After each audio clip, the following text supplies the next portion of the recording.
Ladies and gentlemen, you are now listening to the Schrobank Show live from the Rated R Studios. We got a really good episode for you today. Go ahead and subscribe to the YouTube channel. Hit that notification bell to stay notified when we post. Follow us on our socials, Instagram, Twitter, and let's get right into it. All right, so we got my man Hawk back with us. What's up, boy? What's up? What's good with you? So we gotta rap about this finals, bruh. Yeah, it might have been the last Warriors finals. Yes, sir. Cyborg Kawhi brought him down in 6. I'm happy for them, man. That's all I can really say about the Raptors, because I am a Celtics fan, so I'm going through a lot right now. Facts. But I'm just really happy for Kawhi and the Raptors, from Jeremy Lin to Marc Gasol. It's a whole bunch of second guess guys on that team. And if you notice, Serge Ibaka got a ring before Harden and Westbrook, so I think maybe that signing was worth it in OKC. Laugh. And then I don't know. It was a good series. Unfortunate for the Warriors, but I'm just happy for Toronto. Right. And I think that team is going to be very formidable for the next few years in the East if Kawhi resigns. But it could quickly go away if he goes somewhere else. So, but yeah, I'm happy for them. That's all I gotta say. Yeah, I mean, I'm happy for the Raptors too. Obviously, when you in hindsight, I mean, when you think about KD going down, Clay having his hamstring troubles and eventually tearing his ACL, it's kind of like the Raptors was in the right place at the right time. Oh, like the Warriors was their first time? Well, shit, a few times if you think about it. Yeah. So, I mean, it's hindsight, but at the same time, it's the finals. The greatest ability is availability. So, I mean, the cards rolled that way, and that's they might have an asterisk around they championship for the next 5 years, but after 10, we won't care. That's a they fact. Got a ring. Really, after a couple. I mean, you see how we look back on Golden State and Cavs and all that shit. Yeah, exactly. Who surprised you the most in that series? I know for me, I think Van Vliet really that was just it for me. Like, he did all the little things, hit big shots.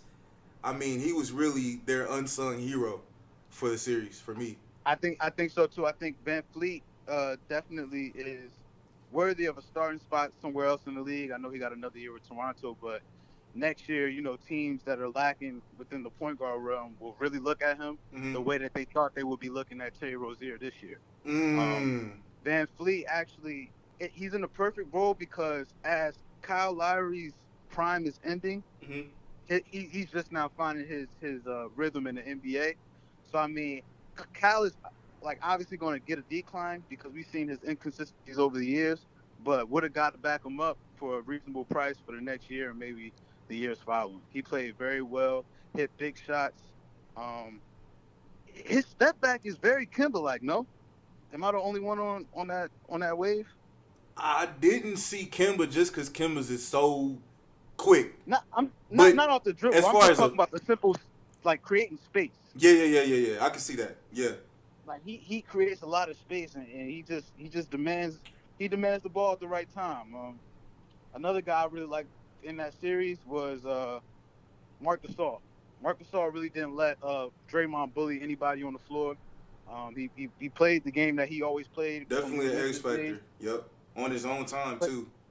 Yep. And he didn't allow Boogie to catch a rhythm at all. As soon as Boogie got on the floor, they put Marc Gasol right in. Did not let him get busy. So what surprised me about Gasol was his defense. Really? He's a defensive player? Yeah. I mean, but as far as him being able to move his feet to get back out to the guards and kind of cut that off. Yeah. That surprised me a lot. Over the past few years, he had a lot of foot troubles down in Memphis. That was part of the reason why they wanted to move him, is because he was missing 30 games a year just off of ankle and foot. But yeah, he can move, man. He big, but he nimble on the feet. So what do you see being next for the Warriors? I know you kind of alluded to this being the last finals. If I'm them, I ask KD what he want to do. If he don't want to move forward with us, that's fine. You sit Clay for the whole season, and then in February you see what the market looked like for Draymond, because you got to pay him the following year. And I don't know if Draymond he's good for the Warriors right now, but with the rest of the NBA catching up, I don't know if he is as important to that team as he was the years prior.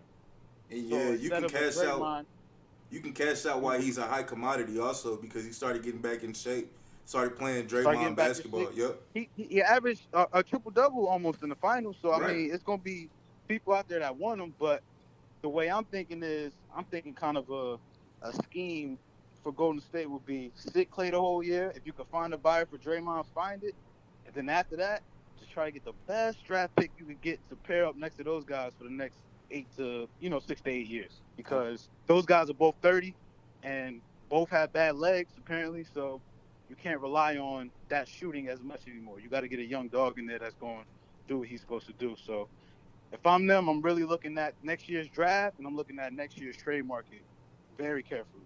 I'm Very, with very it. carefully. And to kind of go to their mainstay star and Steph Curry, I know when we had you on before, one of the things I was talking about is, he's a star, he's great, a legend, still no finals MVP.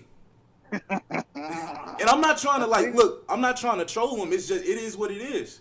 No, you're right. I mean, for this one specifically, I'll truly give him a pass. For sure. Because everything just fell apart. Everything just fell apart. The years prior, hey, KD kind of came to your team and took it over, and you got to answer those questions when you go in the Hall of Fame. But and what does that say about his legacy with him having 3 rings and no Finals MVP? If that's how he goes into, if that's how he ends his career. I mean, you just got to look at Iggy funny the rest of your life, dog. Like Iggy won that as the 6th man, bro. Iggy won it as the 6th man. They literally looked at you and was like, nah, we're going to give it to the dude that come in after you. Like, that was the one he should have won, but he didn't show up for that series. He really only showed up for this finals, for real. This is the only one where I could say, man, Steph had near 30 every game. Yeah. Yeah, he went off. But you got to look at it sideways because nobody else was there. So, I mean, is he getting 30 because he earned 30? Or is he getting 30 because ain't nobody else there to score the ball? Just because the shots are there. So I don't know, man. Steph's just got to be cool with what he got, unless he get another chance. But I don't see that happening. I don't see personally. I don't see Kawhi as being the best in the game right now. Where do you think this championship, Kawhi? You said what? I don't see him being the best in the game right now. I think he's up there for sure. I don't think he's the best. What do you think? Right. What do you think this championship puts him in the scheme of the top 3 in the league? Top 3, he's definitely. It's an asterisk behind Bron's season last year because it's getting out that his injury was way worse than we thought. So LeBron shouldn't have been really looked like second to Giannis last year. That shouldn't have went like that. We should have paid more attention to that. That being said, Kawhi got traded here with 1 year left on his deal. He didn't get to add the guys he wanted. He came over with Danny Green, and he basically plugged into the system and took a team that's never even been to the finals to win the championship and won a finals MVP against one of the greatest teams of all time. And then the teams he was playing against, he knocked off Giannis. He knocked off the Magic was bullshit, but I forgot who they played the round before that. Who they played the round before? The Sixers. Embiid, yep. Embiid and the Sixers. All right, so he's knocking off the top teams. He knocked off Embiid and Simmons. He knocked off, the Bucks cast and all of them. So, I mean, ain't nobody run through the East like that since Bron. You know what I'm saying? We ain't never seen nobody run through the East like that. Play the best teams, beat the best teams, and come out on top. We haven't seen that. So, in my opinion, he's right behind Bron, if not tied with him, in my eyes. I can agree with that. I think if KD didn't go out, obviously he'd probably be number 1, honestly.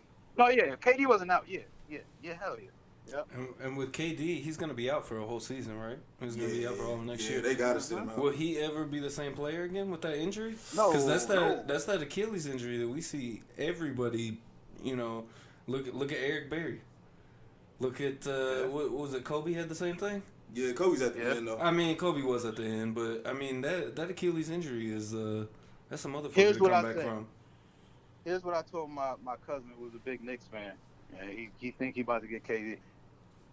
I told him, I was like, look, you'll never have a Slim Reaper again. You won't have that guy creating off the dribble, coming through the lane, dunking, on 7-footers. You won't have that no more.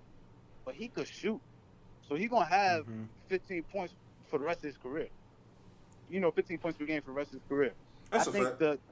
the next few seasons we just gonna see a lot of spot up KD and a lot of post up KD. So I expect him to come back with a little bit more weight and a lot more focus down low. Because with that injury, it just takes the explosiveness out of you, and then you're just scared to jump for the rest of your career. I So to think with, minimize that, I see a lot of spot ups and a lot of post ups, but I still see him averaging 20 plus points per game. yeah, that's where I'm at with Yeah. it too, man. Because I mean, if you look at the skills in his repertoire, I mean, look, even if you go back to Dominique Wilkins, he fucked up his Achilles and still was scoring lights out. Mm-hmm. And that's back in the medical dark ages when it comes to Achilles, ACL, and all that other stuff. Mm-hmm. So, if they're judicious in the process of him coming back, I think he can come back and, like you said, score 20, 25. Just off the skill of him just posting up mid range and all that other. You don't even have to go full force as far as mobility is concerned. But my thing with him is he can't rush it. Like I don't want to see KD trying to get back for a few games at the end of next season. He needs to just take the whole year off, whole next summer off. Go full Kawhi. Word. Don't play no USA basketball. Come into the next season. That's why I'm kind of hoping he re-signed with the Warriors, because if anything, he wasn't supposed to play. So y'all gonna pay me for this year that y'all took away from me. And So I'm opting to take that $30 million because somebody gonna pay you $120 million anyway. One of the things that Brian Windhorst was bringing up too was that the Warriors should offer him a 5-year deal, and they rehab him, and then once he's kind of good, then you see about trading him and getting assets for him. I like the idea of that, but I mean, you think he not thinking that they gonna do that already? Because I'm sure in his head he thinking like they thinking of any way to screw me over because they milked me for my Achilles. Well, he wasn't saying screw him over. He was saying that like get with KD and see where he wants to go. So like a signing trade kind of. Yeah, kind of like that, and just kind of basically milking the other team for all their assets for KD. And honestly, that's probably the best for everybody involved. Honestly, KD and the but Warriors. I mean, the only reason I second guess that is because you don't know. You got two guys who are on bad legs. Clay notoriously has a bad knee. Steph has notorious bad ankles. Those two investments are investments you have to make this offseason regardless of you get KD or not. Now, dealing with that for the next 5 years. Say KD comes back and he's playing more games than those two. Then what's the conundrum? Because nobody's going to trade for their contracts. You don't think anybody will trade for Clay? Nah, I mean, not if his knees is what they are. Because the main attraction with Clay is, he could shoot the lights out the ball, but he's a two-way guy. And if you don't got them legs no more, I mean, that knocks $8 million off your value easily. Right or wrong. I mean, I could be bugging. I mean, I don't think as long as he doesn't rush back from his injury, I see him making a full recovery. ACL really. They talk about bringing him back in February. And that's the bullshit. That's the bullshit. I don't know about that. That's the bullshit. And that's why KD's hurt with an Achilles injury, because they talking like that. You pressuring them coming back before they're ready. Bob Myers said we want Clay back hopefully by February or March so we can make a playoff run. He shouldn't be coming back unless y'all in the playoffs. And I still sit him. Y'all got 3 rings. I still sit him. Exactly, bro. Exactly. And that's exactly why I thought Bob Myers was faking in that press conference when he was crying for KD. You already know. You know. Because he said it. You could blame me. I made the call. Meaning, you know that this calf injury he sustained usually leads to an ACL tear. I mean Achilles tear. Right. It's coming soon.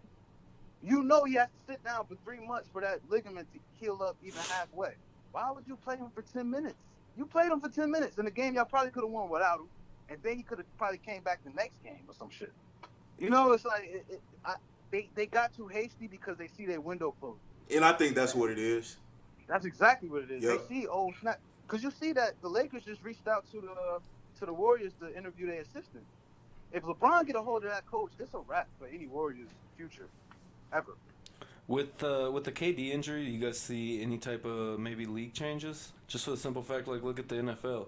If you let a player play injured, like you're probably gonna get in trouble for it, or don't list them a certain way to prevent things like this from happening. It's definitely going to be a KD effect after this. I mean, a lot of guys are just going to be shutting down. I think players themselves are just going to be telling guys, "Hey, I'm out. I don't care. I don't give a fuck what the team doctor's saying. I'm out. This is what my doctor's is talking about." Well, and like you was just saying that they knew that this injury led to an Achilles tear. Like, I mean, what's the reason for him being out on the floor? There's no reason. Right. So, I mean, something needs to be in place. I think what's gonna happen is we're eventually gonna have cameras in like the medical room and diagnosis or something like that, or have like the doctors have to give an immediate report, at halftime or whatever the case may be. And also, I think players are gonna get rest written in their contracts. So like KD may only sign for 60 games out of the season. Doctor's about to start I think getting we're gonna see a lot more of that. interviews and shit. So, Dr. Matthews, what's the diagnosis on Mr. Have Johnson? the doctor come up to Reggie Miller like the officials was telling the broadcast team, "Hey, he ain't coming back. It's a wrap." Word, yeah, for real. Because you got to think now. You got to think they legalize sports betting as well. So if those doctors not being honest, if those doctors not being honest, that's kind of corruption. Mm-hmm. It really is. So moving along, obviously, man, you saw Lakers got AD. What's looking like for Bron? All right, so great move by the Lakers. Anytime you can get a top 5 player, I don't care how much it costs. If you can get 2 top 5 players on the same team, you do it. Right. Now, it ain't about what Bron could do. It's about what Pelinka could do. Because Pelinka sent over everything. 6 years worth of draft picks. 3 elite prospects, another side guy in Josh Hart, and then I think who else did they trade over there? I want to say the Mo Wagner kid. That being said, you got to rebuild that whole shit, and you can't have the same people on that ship, because you can't have Lance Stevenson getting 20 minutes a game. Nope. And you can't have Contavious Caldwell Pope getting 20 minutes a game when you got LeBron there. You need elite, skilled players with specialties to play next to those 2 guys. So they need a Kyle Korver. They need specialty guys, 3-and-D guys, 3-point shooters, strictly defenders. They just need guys that can play their role, because you got AD and LeBron, 2 people that could do everything on the floor. And you still got Kuzma. Yeah, Kuzma. But what I will say is, the Lakers kind of did what the U.S. Army did with Bin Laden. They kind of set up their own worst enemy.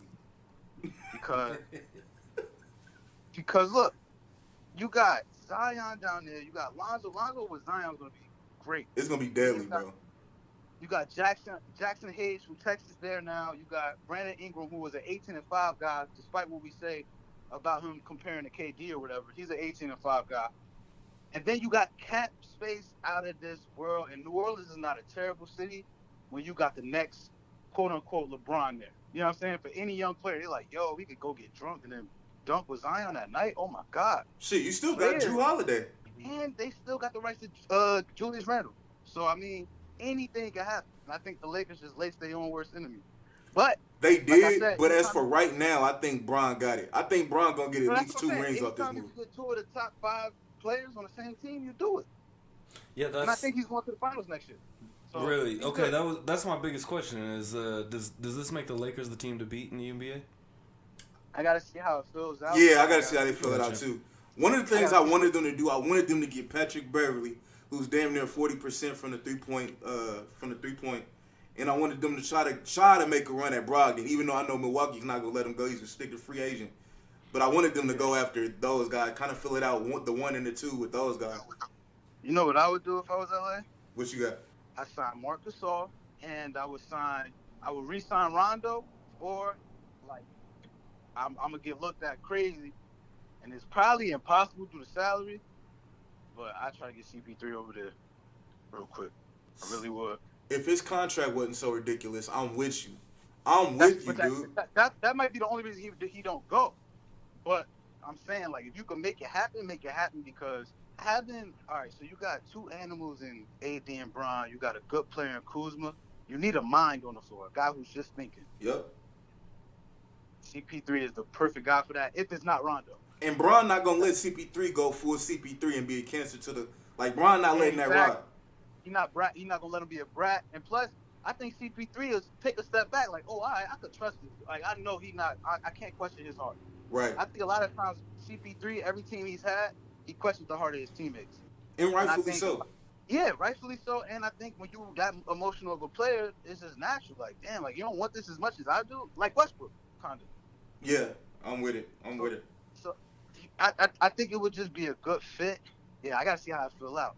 I like it though. I like just those two pieces, AD and Bron. That just sound beautiful. So moving to your squad, man, Boston. Oh God. We see Kyrie basically headed to Brooklyn.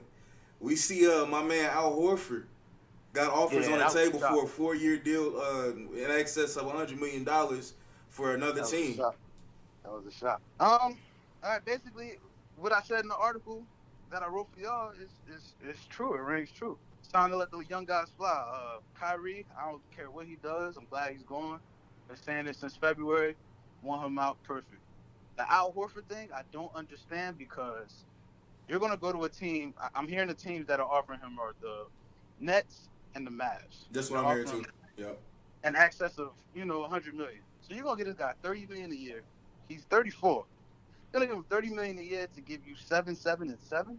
That's what you're going to do, Brooklyn? That's part of your big rebuild? Mavericks, you got Boogie Cousins on the free agency wire. You got Marc Gasol on the free agency wire.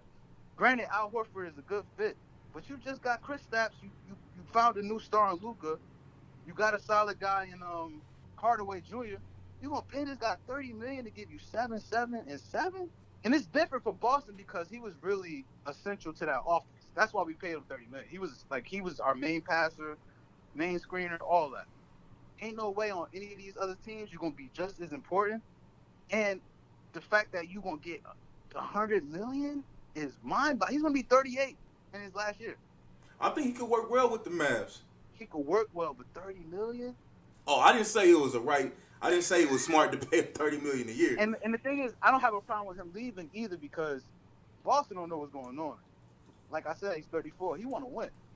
I respect that. Go do what you got to do. But my question is at the other teams, $30 million? You want him that bad from Boston? So has any of this, and I guess this is the key question for a true Boston Celtics fan as yourself, has any of this made you side-eye Danny Ainge? I did at first.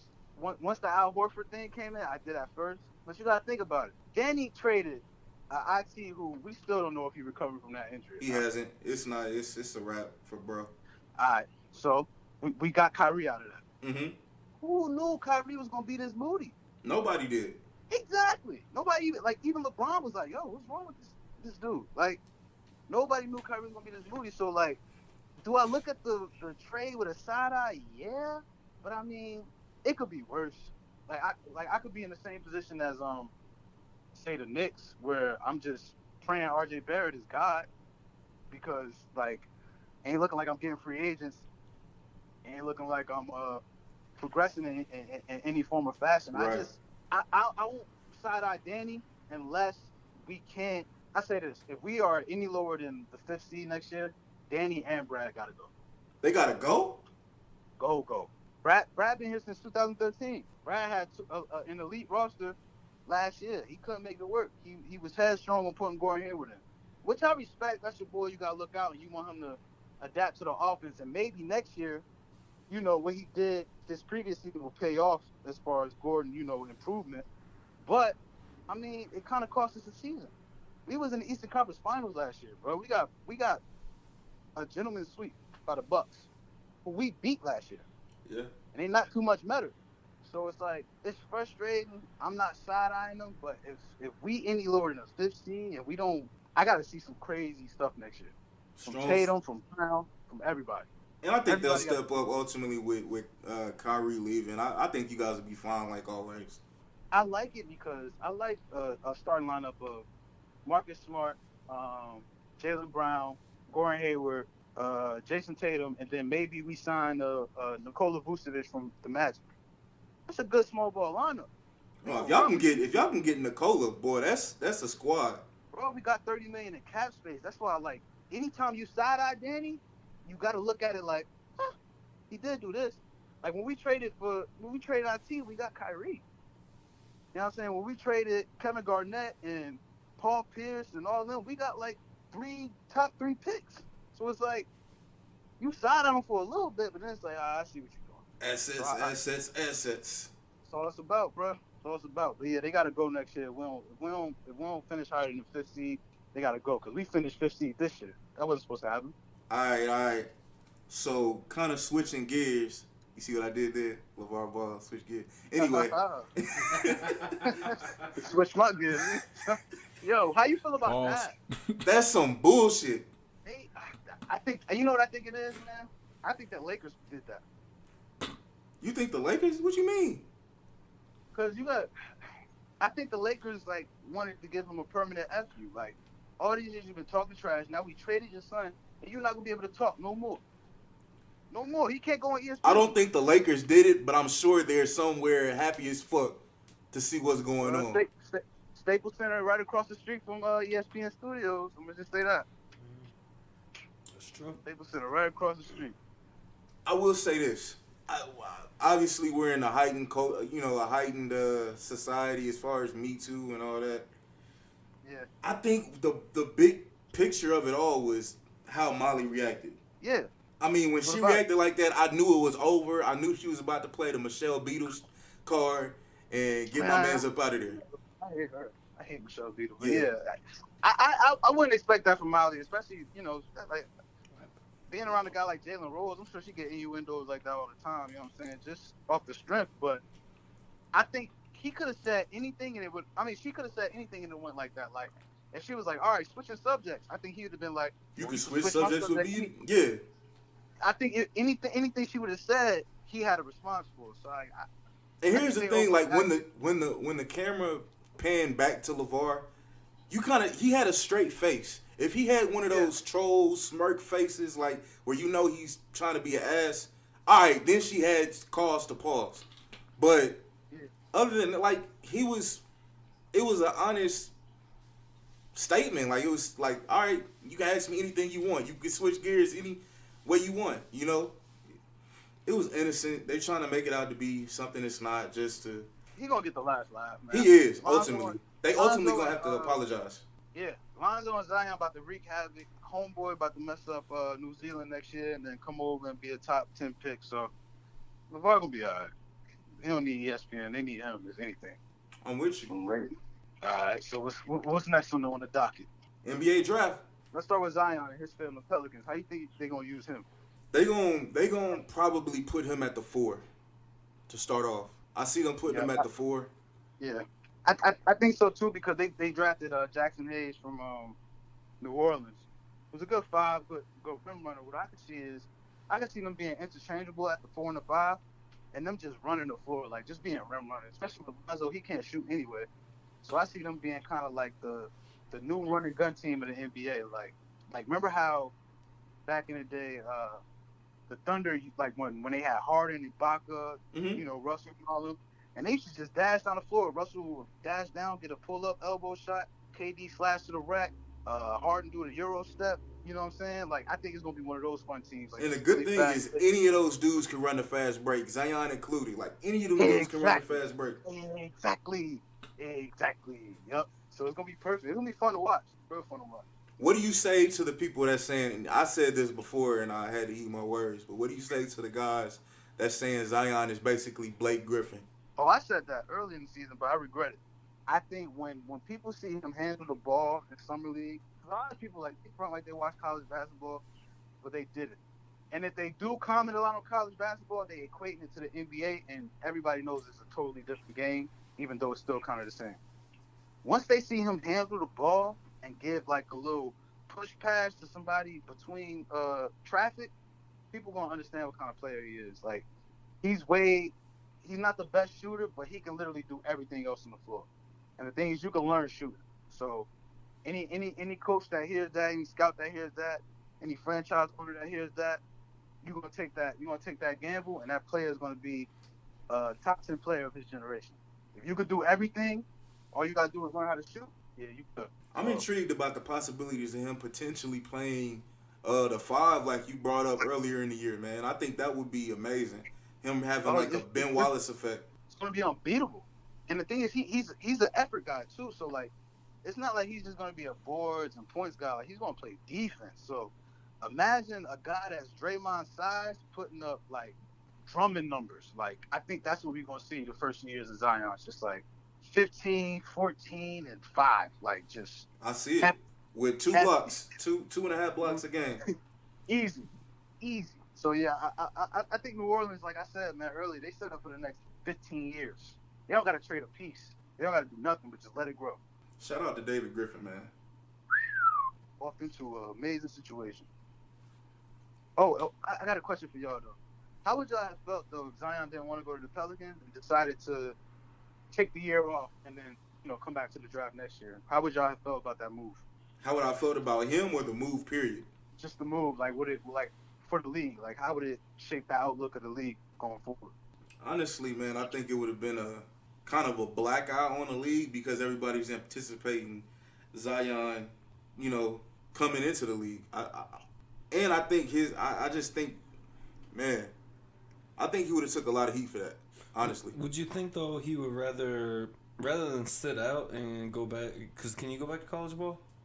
Yeah, no, he can't go back to college ball. But rather than sit out, I mean, why not just say he's gonna hold out until they trade him? I mean, plenty of people in the NFL have done that. I mean, I think in the NBA it'd be different because a lot of those owners would rather just let you rot than see another owner get you and prosper with you because it's different.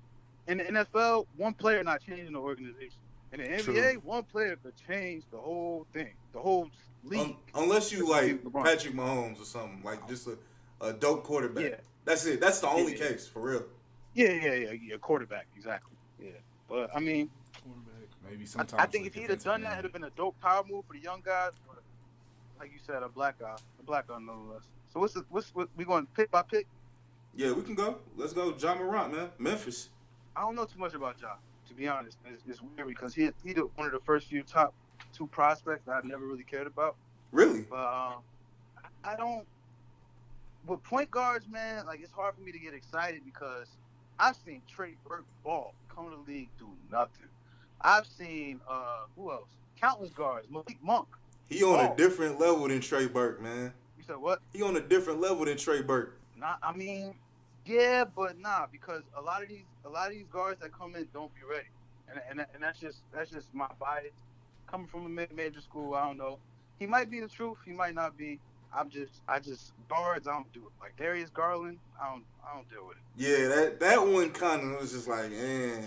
And then they were talking about Darius Garland and Sexton kind of being Lillard and McCollum.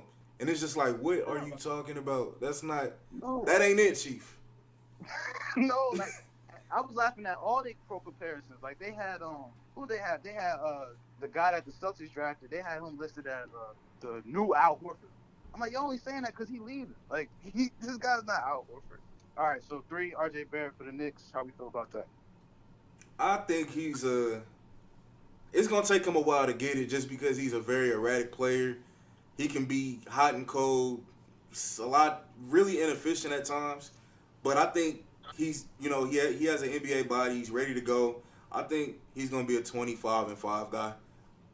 Not now, but eventually. Do you think RJ kind of got, like, critiqued too much about his end-of-the-game decisions throughout the season? Nah, I don't believe so. I think it's just his erratic play throughout the game. It's just kind of like questionable shot taking. Okay. I like RJ for them. Obviously, I wish they could have got Zion. I think that's way more. I think it's a lot heaped on his shoulders, though. I think they're going to expect him to do a lot more than what he'll be able to do, just because they lost out on KD, Kyrie, Zion, etc. Who, RJ? Yeah. Well, you know what they asked him? They was like, hey, like, how do you feel about having this pressure of the Knicks on your shoulders? He was like, I ain't even play a game yet. I don't feel no pressure. Right. I think he got the right mentality. I think he's mentally strong enough to get through this season and, prove fans wrong, honestly. I think he's going to be a 20-point per game guy this year. Word. I really do. He's under the right guy to do it, man. Coach Fizz will have him right. Word. You got to, DeAndre Hunter, drafted to the No, he's Hawks. Hawks. Yeah, they moved up and got that pick. I ain't get that. You didn't get it? I mean, I honestly thought they had an impressive draft.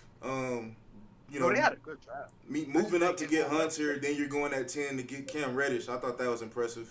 I think Cam Reddish is going to be pretty good.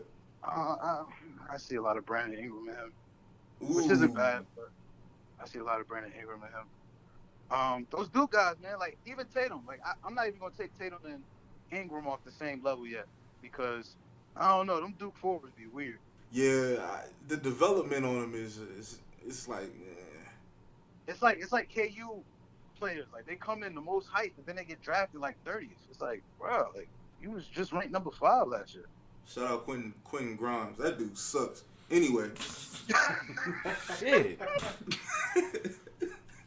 Did he get drafted this year? Nah, he didn't get drafted.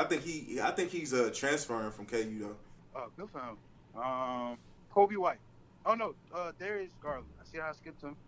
It don't matter. We kind of touched on Garland before. You said what? We touched on Garland a little bit before. Yeah, I think he's overhyped. Jared Culver, Phoenix Suns. Well, got traded to Minnesota. I think he'll be decent. I thought his player count was the one that kind of made sense, being a young, comparing him to a young Jimmy Butler when he first got in. Okay. I can see it. I think it'll help him out. They need to do something with Andrew Wiggins, man. Get him the fuck out of there. I was just about to ask you that, bro. I was just about to ask. I'm like, what are they going to do with him? I heard rumors of him going to the Heat. I hope not. I'll cry. I heard Josh Richardson first and Goran Dragic. For Wiggins? Yeah. I'll disown everything Pat Riley ever done. Nah, I'll be hot, bro. I'll be hot. Former number 1 pick. That's terrible. Kobe White, I'm looking at him like how you look at Ja Morant. Really? See, I actually like Kobe. Really? Because the way he reminds me of Mike Conley. Like really? Like I know Ja Morant went to the Grizzlies, but he reminds me of Mike Conley. Just a real smart player, not too flashy. Just do what he got to do and get out. I think next to Zach LaVine and you know what they got in Chicago, I think he's gonna look real good. Not spectacular, not an all-star, but you know I see it for him. We'll see. I just don't see dog in him. Yeah, you might have to surround him with dogs, but you know what I mean. It happens. Jackson Hayes, we talked about him. Ooh, Rui Hachimura from Japan, the Wizards. What you see him doing, man? I don't know, bro. I see he do a lot on the floor, but it's like I don't know what it's gonna be in the league. Like, yeah, really, it's a different look. Not quite a defender, not really a rebounder. You know what I mean? Not really a slasher. He just got a good build, and I think he's just gonna be there just to be there. Yeah. Okay, let's talk about the what the F pick of the draft. Cameron Johnson at 11 to Phoenix. Nobody has nothing to say about this kid. Because even my man's Kobe White was surprised he got. He was like, for real? Yeah. Cameron Johnson got picked number 11. Yeah, bro. I don't get it. I don't know what. He wasn't even projected in the top 15. I don't think. So Phoenix got a lot of questions to answer. Cause I think they traded back for that, right? Yeah, they traded. So yeah, that's weird. PJ Washington, which I think is the best pick for the Hornets in the last 3 years. Really? PJ Washington. Yeah. He was the best scorer in college basketball last year. You might be at a point where you lose Kemba. If that's the case, you know you got a guy coming in. He's going to give you 15 points off the rip coming out of college. Man, I think as the years go on, he'll be more of like a Tobias Harris type of guy. We'll see, man, because they got a lot of young talent that they just haven't really molded right. You know what I mean? You got Graham, you got Monk there, you got Dwayne Bacon there. So yeah, and Kid Gilchrist and Batum, Bridges, yeah. I like the pick though. All right, now let's get to my favorite pick of the draft. Tyler Hero for Miami Heat, who already has 18 shooting guards. So with that, I like it because we're losing D-Wade. We're losing. We already lost Wayne Ellington. We lost Tyler Johnson last year. Thank God. That wasn't a loss. Right. So I mean, I think his ceiling is somewhere like Clay or a less version of Gordon Hayward. Really? You see all that? This is his ceiling now. This is like best case scenario. Best case scenario. At worst, he's like a Duncan Robinson or somebody like that. Just a nice wingman shooter off the bench, like JJ Redick type guy. Obviously, I ain't heard that name in a minute. I see JJ Redick in him. I also see like a Kyle Korver, Bogdanovich type of feel from him. I think that the move for y'all would have been is to get a guard, man. Y'all should have got more aggressive on the guards. Y'all should have tried to trade up and Kobe White or something. You think so? Yeah, because I mean, Gordon's going to do what he did for y'all. You know, the past few years he's been with y'all. But I think with y'all having the wings y'all already kind of stacked with the bigs. Get you a guard to develop behind Gordon for you. Why not? See, I like Justice running point, man. I like what we did with him last year. And him coming into the point. Yeah, he just started that, so I didn't take that into account. Yeah, I mean, yeah, I guess, yeah. We'll see how it works out. Word. All right, so Celtics took Romeo Langford. Pistons took. You gonna skip over it? Bro, I don't know what to say about him, man. Like, we don't need him. So he was just a pick just because y'all had one? Nah, I think what it was, we just picked. He was the best available player at that time. But as far as fit for us, I don't see it. So what I think may happen later on within the summer or later on within the year, he might be packaged with some picks, and we might bring in like a solid guy in, you know, like a starter. Because I don't see he's not starting over Jaylen Brown. He's not starting over Jason Tatum. He's not running the point. So what was the point? All right, man. Just to kind of wrap things up a little bit, what was your surprise of the draft? My surprise of the draft is that Bol Bol went second round, and the team that originally drafted him traded him. That was the biggest surprise. That was I almost a thug tear almost shed out my eye, bro. Oh my God! I was like, cause you seen it on Twitter. I was like, fuck yeah. Then he's traded to the Denver Nuggets. No. Yeah. I'm with you, man. I'm surprised he went second round. I agree with what you kind of said. You was like, you know, he went that late because obviously, you know, the size issues and the health concerns, but also people don't know how they're going to use him. Yeah, exactly. People don't realize he's not going to be a post player. He's going to be a wing and a guard. Like, Bol Bol's going to be one of the first 7-foot guards we ever really seen. See, I'll put him at the 4. Nah, I'll play. You could play him at 3. You could, and but create a lot of frustration. Here's the thing, though. Here's the thing. Do you want him on his feet that much, doing all that moving? I mean, that's on Will. We don't know.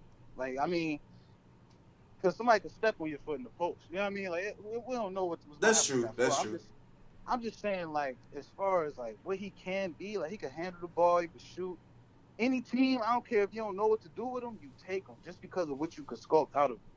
That's what I'm thinking. Now, too, I think what Denver did is, I think what they're going to do is they pull him to Philly, meaning, you know, you got Michael Porter Jr., he sat all last year, and then you got Bol Bol, who's probably about to do the same thing, maybe half a year, not a whole year. Mm-hmm.